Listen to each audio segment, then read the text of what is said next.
কাউন্টারের ওপর থাকা ঘড়িটা সময় দেখালো রাত্রি 12:59। একসময় সঙ্গীত আর কথাবার্তায় ভরা ব্লু ল্যান্টার্ন বার এখন নিশ্চুপ। লাইটগুলো ম্লান, চেয়ার উল্টো করে তোলা, টেবিলগুলো গুছিয়ে রাখা। স্টাফরা তাদের শেষ কাজগুলো শেষ করছিল। টেবিল মোছা, তাক লক করা, গ্লাস সাজানো। সবাই ক্লান্ত, তবুও পরিবেশে হালকা একটা স্বস্তির আমেজ। স্টাফ রুমের ভেতর থেকে প্লাবন বেরিয়ে এলো।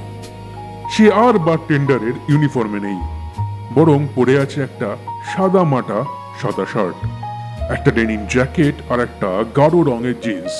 সাদা মাটা কিন্তু অনায়াসে স্টাইলিশ। বেরোতেই কয়েকজন স্টাফ তাকে হাত নেড়ে শুভেচ্ছা জানালো। তার লুকসের জন্য নয়, তার আকর্ষণের জন্য নয়, বরং কারণ সবাই নজর কাড়ার পরেও, জনপ্রিয়তা থাকা সত্ত্বেও প্লাবন ছিল সবচেয়ে নম্র, সহজ, সরল আর নিরহংকার একজন মানুষ, সবার প্রিয়। কি মিস্টার হিরো, কেমন কাটলো আজকের দিন? Perfect sir. আজ 4 জন ফ্লার্ট করেছে, 3 জন কেঁদেছে, 2 জন তাদের এক্সকে নিয়ে অভিযোগ করেছে, আর একজন কাকা বলেছে আমি নাকি ঋত্বিক রোশনের ড্রাইভারের মতো দেখতে।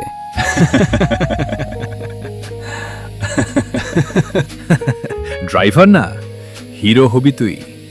একদিন সত্যি সেলিব্রিটি হয়ে যাবি, তখন আমাদের ভুলে যাবি না তো?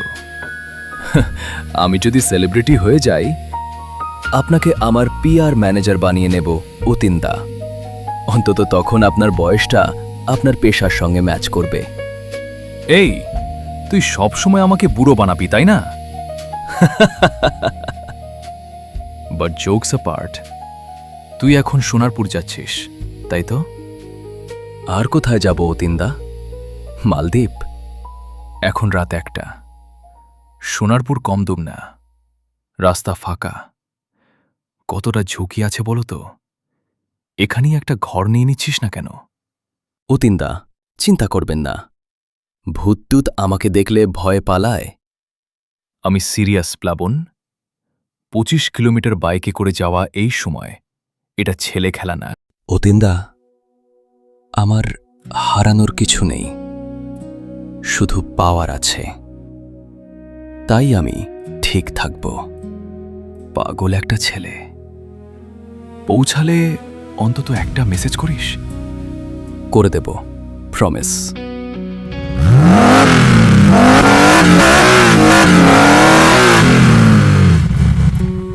গুড নাইট ম্যানেজার বাবু, আমাকে খুব বেশি মিস করবেন না।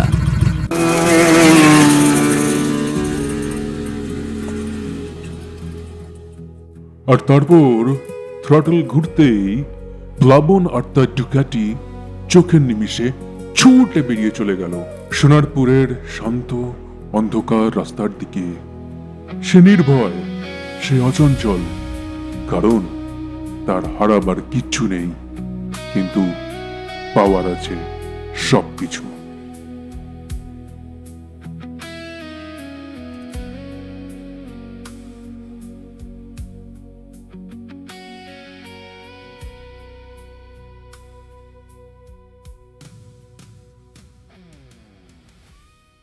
ডুকাটির ইঞ্জিনের শব্দ ধীরে ধীরে মিলিয়ে গেল সোনারপুরের নীরবতার মাঝে।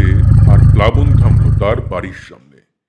একটা সাধারণ পুরনো দিনের দোতলা বাড়ি, যার গায়ে লেগে আছে পুরনো দিনের সৌন্দর্য। নিচের তলায় ছোট ছোট 2টো ঘর, আর ওপর তলায় একটা হল ঘর, তার সাথে 2টো ঘর আর একটা ছোট্ট রান্নাঘর। 2টো তলাকে যুক্ত করেছে একটা কড়মড় করা পুরনো দিনের কাঠের সিঁড়ি, যেটা কেউ উঠলে নামলেই শব্দ করত। প্লাবন বাইক দাঁড় করালো, হেলমেট খুলল, আর একটা গভীর নিঃশ্বাস ফেলল। সময় রাত 1:25। পাড়ার সবাই তখন ঘুমিয়ে। চুপচাপ গেট খুলে ভেতরে ঢুকলো সে, আর ঢুকেই দরজা পেছন থেকে লাগিয়ে দিল। কিন্তু বোল্ট লাগানোর মুহূর্তেই সে থমকে গেল। ওপরতলা থেকে একটা হালকা ক্ষীণ আওয়াজ, সম্ভবত রান্নাঘর থেকে একটা শব্দ, নরম কিন্তু নিঃসন্দেহে আসল। প্লাবন ভুরু কুচকাল, কারণ রান্নাঘরে এই সময় কারোর থাকার কথা নয়। সে ব্যাকপ্যাকটা খুলে আস্তে করে নিচে রাখল আর ধীরে শব্দহীন পায়ে হলঘর পেরোল। এক এক করে সিঁড়ি ভেঙে ওপরে উঠল। দ্বিতীয় তলায় অল্প আলো, রাস্তার লাইট জানলা দিয়ে ঢুকে সামান্য আলো ফেলেছে। সে রান্নাঘরের দরজায় পৌঁছালো, উকি দিল ভেতরে, খালি। কিন্তু তারপর তার চোখ পড়ল বারান্দার দরজাটা খোলা, পর্দাগুলো হাওয়ায় দুলছে। প্লাবন চোখটা শুরু করলো, কারণ এই দরজা সে কখনোই খোলা রাখে না। দ্রুত গিয়ে সে দরজাটা জোরে বন্ধ করলো। তার পেছনে হালকা বাতাসের মতন কিছু একটা ফিসফিস করে বয়ে গেল যেন। আর সে ঘুরে দাঁড়ানোর আগেই থেকে কিছু একটা লাফিয়ে পড়ল তার উপর। একজন ব্যক্তি, কালো হুডি পরা ছিল আর একটা কালো রঙের জিন্স। তার মুখটা মুখোশ দিয়ে ঢাকা। সে প্লাবনের ওপর ঝাঁপিয়ে পড়ে তাকে দু হাত দিয়ে গলা জাপটে ধরে পুরো শক্তি দিয়ে তাকে শ্বাসরোধ করার চেষ্টা করল। প্লাবন একবারের জন্য হোঁচট খেল, তবে পিঠ সোজা হয়ে দাঁড়ালো। সে কিন্তু পড়ল না। এক মুহূর্ত শ্বাসরোধ, তারপর তার চোখ বদলে গেল। এটা কি? ব্যক্তিটি দুই হাত দিয়ে তার গলা আরো শক্ত করে চেপে ধরল, কিন্তু প্লাবন এসবে নতুন ছিল না। তার শরীরের প্রতিটা পেশি যেন প্রত্যেকটা মুহূর্তের জন্যই প্রস্তুত। সে হঠাৎ সামনে ঝুঁকল, ওজন সরিয়ে দিল আর কবজিটা পাকিয়ে ধরল, আর এক নিখুঁত গতিতে সেই ব্যক্তিটিকে কাঁধের ওপর দিয়ে ছুঁড়ে ফেলল। মেঝেতে পড়েও সে গড়িয়ে উঠে দাঁড়ালো বিদ্যুতের মতো দ্রুত। কোনো দ্বিধা নেই, সে আবার ঝাঁপিয়ে পড়ল। এবার প্লাবন বাঁ দিকে সরে গেল, তার কোনোই চেপে ধরল আর পাকিয়ে দিল। একটা নিখুঁত ডিফেন্সিভ জয়েন্ট লক, হাড়ে চাপ, পেশিতে টান, আর সেই ব্যক্তিটি হিস করে উঠল, তবে মানুষের মতো নয়। তার চোখটা লাল হয়ে বেরিয়ে এলো আর তার দুটো ধারালো দাঁত পরিষ্কার বোঝা গেল। সে শরীর ঘুরিয়ে মুক্ত হওয়ার চেষ্টা করলো আর প্লাবনকে সে ঠেলে দিল। সে এবার হাই কিক দিয়ে আঘাত করার চেষ্টা করলো, দ্রুত মারাত্মক, আর প্লাবন পেছনে হেলে গেল। গোড়ালি ধরে ফেললো সে মাঝ আকাশে। তার পাটা টেনে দিয়ে আবার ছুঁড়ে ফেললো মাটিতে। এবার সে তার হাত পেছনে মুচড়ে চেপে ধরল। ইনাফ! সেই ব্যক্তিটি চিৎকার করে উঠল, একটা তীক্ষ্ণ জন্তুসুলভ শব্দ। প্লাবন ভ্রু তুলল। ভয়? এক ফোঁটাও নয়। সে গ্রিপ আরো শক্ত করল। ও প্লিজ স্টপ ইট নাও! এক ঝটকায় তাকে আবার মাটিতে ছুঁড়ে ফেলল। এইবার প্রায় অনায়াসে সে ব্যক্তিটি গড়িয়ে উঠে বসল, মাথা ঝাঁকালো আর হুড পেছনে পড়ল। চেহারা স্পষ্ট হলো। এ হলো তৃষা, সবাই যাকে ডাকে ত্রিশ বলে। প্লাবনের ডান হাত, তার সহকারী আর বিপজ্জনক রাতগুলোর ছায়াসঙ্গী। আর তোমরা এখন যেটা দেখলে সেটা হলো গিয়ে কিছুই না, একটা ট্রেনিং অ্যাটাক মাত্র, যেটা ত্রিশ প্রত্যেকদিন প্র্যাকটিস করে প্লাবন রাতে ঘরে ফেরার পরে, যাতে সে যে কোনো বিপজ্জনক মুহূর্তে নিজে মোকাবিলা করতে সক্ষম থাকে। কেমন হলো? আগের থেকে better, but still needs improvement. মানে? রিফ্লেক্স ঠিক করো। আমি সিলিং থেকে লাফ দিয়েছি, আর কি লাগবে? আর তাও আমি তোমাকে ধরে নিয়েছি। ট্রেনিং অ্যাটাক শেষ হতেই বাড়িটা আবার নিঃশব্দ হয়ে গেল। প্লাবন ফ্রিজ খুলল, ভেতর থেকে বের করল একটা ঠান্ডা ড্রিঙ্কসের ক্যান। তবে এটা কোনো বিয়ারের ক্যান নয়, এটা বিয়ার ব্লাডের ক্যান। হ্যাঁ, ঠিকই ধরেছ, ভালুকের রক্ত। তার লুকিয়ে টিকে থাকার উপায়।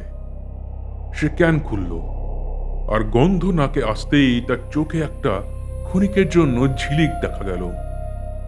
সে ক্যানটা ঠোঁটে তুলল, ধীরে, তারপর একটা চুমুক, আর হঠাৎই তার দুদিকের দুটো ধারালো দাঁত বেরিয়ে এলো, তীক্ষ্ণ আর পরিষ্কার, আর তার চোখের মণি জ্বলতে লাগলো গভীর রক্তলাল আভায়, ঠিক যেন এক রক্তচোষা পিশাচ, এক ভ্যাম্পায়ারের মতো। যে সত্যিকারের রূপ সে দুনিয়ার কাছ থেকে লুকিয়ে রাখে তা এক মুহূর্তের জন্য উন্মুক্ত হয়ে পড়ল। রক্তের স্বাদ তার শরীরকে শিথিল করল, ক্ষুধার হালকা যন্ত্রণা মিলিয়ে গেল ধীরে ধীরে। সোফায় বসে থাকা ট্রিশ ভ্রু তুলে তাকালো আর একটু মুচকি হাসল। ওহো, এই লুকটা দেখলেই বোঝা যায় ইউর রিয়েল বিউটি। তোমার জোকসটা একটু তাড়াতাড়ি হয়ে যাচ্ছে। তাড়াতাড়ি? ব্রো, এখন রাত 1:30। তোমার ফ্যাংসের জন্য আমার রাত্রি দিনের সব হিসেব গুলিয়ে গেছে। আয়না একবার তাকিয়েও অন্তত। ফ্যাংস আর লাল চোখ নিয়ে একদম বাঙালি ড্র্যাকুলা লাগছ। You talk too much. And you drink too much. Plaban, অনেক তো হলো, চলো না মেইন সিটিতে শিফট করি। এখানে এত দূরে আমার আর ভালো লাগছে না। আমি আগেই বলেছি ত্রিশ, তোমার যদি সমস্যা থাকে তুমি তোমার পথ বেছে নিতে পারো, কিন্তু আমি যে কারণে এখানে এসেছি তা এখান থেকেই আমাকে শেষ করতে হবে। ঝুঁকি নেয়ার মতো আমার লাক্সারি নেই। প্লাবন, তুমি জানো আমি তোমাকে ছেড়ে যাব না, because I have my own reasons. তবুও তুমি এসব কথা বলো। আমি তোমার জন্যই চিন্তা করি। এত দূরে আছি, যদি কোনো বিপদ। ত্রিশ, বাচ্চাদের মতো কথা বলা বন্ধ করো। বিপদ শহরের থেকে এখানে অনেক কম, আর সবচেয়ে বড় কথা, আমার মিশন এখান থেকেই শেষ করতে হবে। ঠিক আছে, কিন্তু কতদিন প্লাবন? কতদিন লাগবে? আমি দেখছি তুমি কয়েকদিন ধরে অস্থির। আমাকে তো সবকিছু খুলে বলোও না। চিন্তা করো না ট্রেশ, এভরিথিং ইজ ইন প্লেস। শুধু কিছু জিনিস ঠিক করতে সময় লাগছে। আমি জানি তোমার পক্ষে এখানে থাকা কঠিন। এরকম একটা শান্ত জায়গা তোমার মতো কারোর জন্য সহজ নয়। বিশ্বাস করো, যদি আমার হাতে থাকতো আমিও চাইতাম ব্যস্ত ভিড়ভাট্টা আলো শব্দে ভর্তি শহরে থাকতে। অনেক কেয়স, অনেক জায়গা হারিয়ে যাওয়ার, কিন্তু আমার সেই সুযোগ নেই ট্রিশ। ভ্যাম্পায়ার হয়ে বেঁচে থাকা মানে লো প্রোফাইল থাকা। এটা চয়েস নয় ট্রিশ, এটা সার্ভাইভাল। আমাদের অনেকেরই থাকার জায়গা বেছে নেওয়ার সুযোগ থাকে না। আমরা শুধু বেছে নিই কেন আমরা বেঁচে থাকি। প্লাবন, তুমি একা নও, জানো তো? চলো, আজ আর কথা না, কাল থেকে আবার ট্রেনিং শুরু। রেডি থেকো। কাল তোমাকে আমি মাটিতে ফেলবো। Good night ট্রিশ।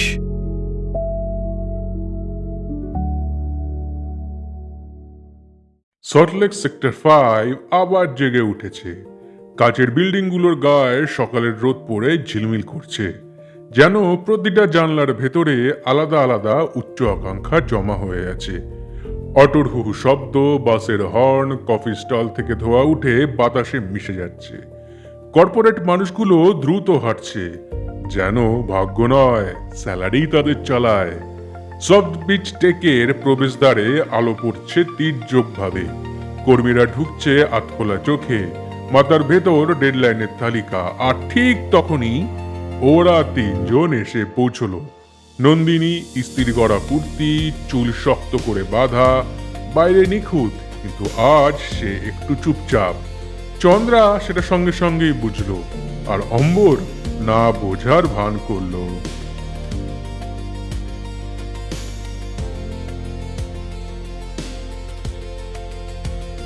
এখনো কি প্রজেক্ট ডাইনোসর ওয়ার্কস নিয়ে ভাবছিস? ওটা ওরায়ন ওয়ার্কস। একই ব্যাপার, দুটোই বিলুপ্ত। এটা সাধারণ লেগেসি কোড না, স্ট্রাকচারটা অদ্ভুত, অতিরিক্ত ইন্টারডিপেন্ডেন্সি, কিছু একটা ঠিক লাগছে না। শোন, সিরিয়াস কথা, এই ওরায়ন ওয়ার্কস মনস্টার যদি তোদের বেশি স্ট্রেস দেয় আমাকে বলবি। আমি সিস্টেমে ঢুকে সব মডিউলের নাম বদলে দেব। Nandini is right. Okay, motivate করিস না নন্দিনী, এ এখনো ভাবে জাভা স্ক্রিপ্ট রোম্যান্টিক। ওটা রোম্যান্টিকই তো, কখনো কমিট করে না। ও শিট, চলো আমি কাটলাম, আই এম অলরেডি লেট। আমার ম্যানেজার চন্দনদা ভাবে আমি অফিসে অপশনাল। বাই। রাজীবদা যদি কাদায় টেক্সট করবি। ও সরি অম্বর, তোমাকে দেখিনি, অথবা হয়তো দেখেছিলাম। তুমি আমি সরি। তুমি সবসময় এত তাড়ায় থাকো, প্রতিবারই এসে আমাকে ধাক্কা দাও, ডেস্টিনির মতো লাগে। হ্যাঁ, ও ডেস্টিনি, কাজ জরুরি, গেলাম। হার্ড টু গেট খেলছে আবার, কিউট। ও ওভাবে অম্বরের দিকে তাকাচ্ছে কেন? ও মধুরিমা, সফটবিটের official flirt, unofficial vamp girl আর ফুল টাইম ঝামেলা। ওহো, সামওয়ান ইজ জে? না, করছি না, মানে সে। চুপ কর চন্দ্রা। হাই মধুরিমা, তাই তো? অম্বরের বন্ধু? হ্যাঁ সুইটি, মধুরিমা। তুমি চাইলে আমাকে মধু বলতে পারো। বেশ ভালো, তাহলে তুমিও আমাকে নন্দিনী বলবে। তোমাকে আপসেট লাগছে, আর ইউ ডিস্টার্বড? অম্বর নিজের টেবিলে যাচ্ছিল, হঠাৎ তোমার সাথে ধাক্কা লেগেছে। এখানেই গল্প শেষ।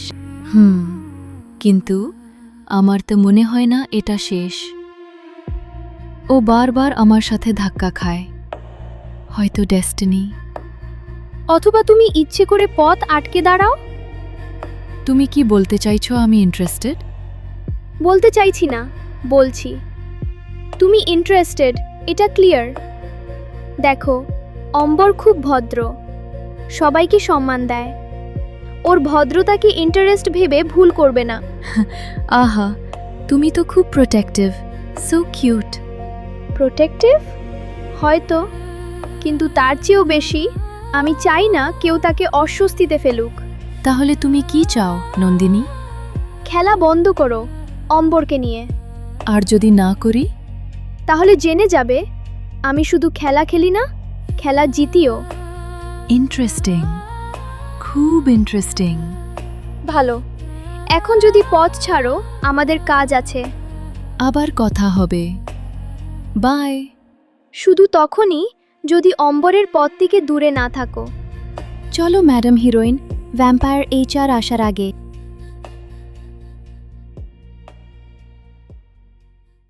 HR রুমের বাইরের করিডোরটা সেদিন অস্বাভাবিকভাবেই নিস্তব্ধ ছিল। এসির হালকা গুঞ্জন ছাড়া আর কিছু শোনা যাচ্ছিল না। কয়েকজন ক্যান্ডিডেট শক্ত হয়ে বসেছিল, ফাইল আঁকড়ে, ঘড়ি দেখছে, আর কেউ টেনশনে নিজের ঠোঁট ভিজিয়ে নিচ্ছে। কাচের দরজার ওপার থেকে নরম নিয়ন্ত্রিত গলায় একটা ডাকে। Mr. Rudra Sinha, please come in.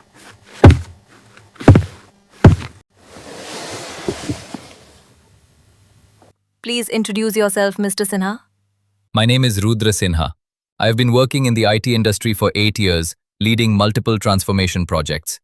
I handle old systems with patience and modern systems with precision. And I believe a good engineer doesn't fear technology.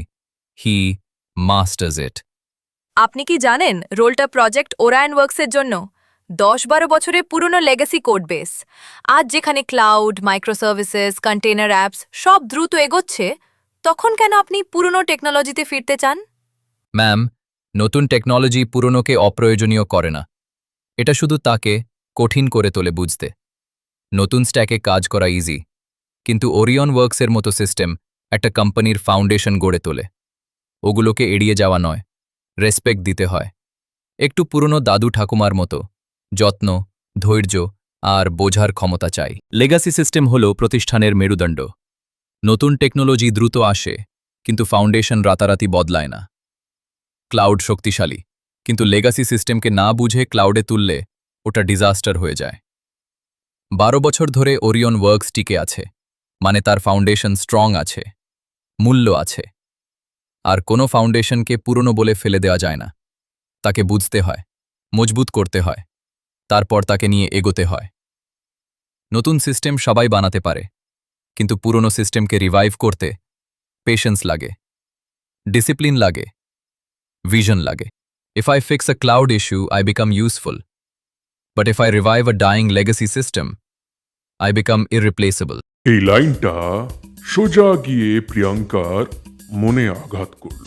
প্রিয়াঙ্কার চোখে এবার একটা স্পষ্ট শ্রদ্ধা নাকি ভালোবাসা সেইটা বোঝা গেল না, কিন্তু সে যে একেবারে ক্লিন বোল্ড হয়ে গেছে সেটা পরিষ্কার বোঝা গেল। তা সত্ত্বেও প্রিয়াঙ্কা নিজেকে সামলে নিল আর তারপর জিজ্ঞেস করলো, Do you have any questions for us? Yes, just one. Go ahead. When can I join? কাল থেকে। Welcome to Softbit Tech, Mr. Sinha. Thank you very much. রুদ্র সিনহা দরজা ঠেলে বেরিয়ে যাওয়ার সময় তার সম্পূর্ণ উপস্থিতি যেন করিডোরে ছড়িয়ে পড়ল। 27 কি 28 বছরের এক পুরুষ, চওড়া কাঁধ, সাদা শার্টে তীক্ষ্ণ ভাঁজ, কালো ফ্রেমের চশমা আর নিখুঁতভাবে আঁচড়ানো চুল, আর সেই চিজেল জলাইন যেটা আত্মবিশ্বাসের মতোই স্পষ্ট, যা প্রতিটি পুরুষই পাওয়ার স্বপ্ন দেখে। তিনি শুধু সুদর্শন নন, তিনি সংযত, নিয়ন্ত্রিত আর অভিজ্ঞ, আর তার সাথে ডেঞ্জারাসলি ইমপ্রেসিভ। প্রিয়াঙ্কা ল্যাপটপের আড়ালে একটু মুখটা লুকোতে চাইলেন, গালটা সামান্য লাল। রুদ্র যখন করিডোর পেরিয়ে হাঁটছিলেন মনে হচ্ছিল এই মানুষটা যেই ঘরে ঢুকবে ঘরটা যেন তার হয়ে যাবে। রুদ্র সিনহা প্রজেক্ট ওরায়ন ওয়ার্কসের নতুন লিড, আর তাকে আন্ডার এস্টিমেট করা কারোর জন্যই নিরাপদ নয়, কারণ সফটবিট টেকে ঠিক এই মাত্র একটা ঝড় কিন্তু ঢুকে পড়েছে।